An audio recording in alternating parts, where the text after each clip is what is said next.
અમદાવાદના senior સિટીઝનને digital arrest કરી 55 લાખ પડાવનાર 2 ગઠિયાઓને હરિયાણાથી ઝડપી લેવામાં આવ્યા છે.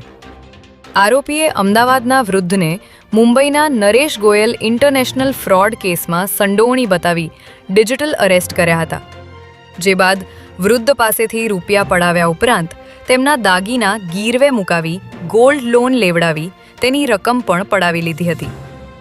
આરોપીઓએ દિલ્હીમાં 1.73 કરોડના ટ્રાન્ઝેક્શન કર્યા હોવાની વિગતો પણ સામે આવી રહી છે. ત્યારે સાયબર ક્રાઇમ બ્રાન્ચની ટીમે સોનુ ઠાકુર અને પ્રદીપ પ્રસાદને હરિયાણાથી ઝડપી લઈ આગળની તપાસ શરૂ કરી છે.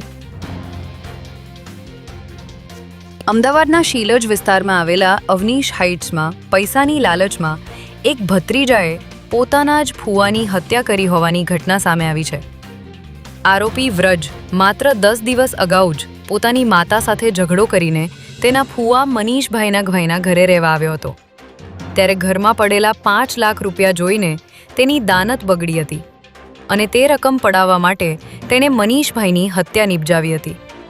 જે બાદ ઘરમાંથી 5 લાખ રૂપિયા લઈને ભાગી ગયો હતો. ત્યારે પોલીસે ગણતરીના કલાકોમાં જ આરોપી વ્રજ સોનીને રાજસ્થાનના ઉદયપુરથી ઝડપી પાડ્યો છે.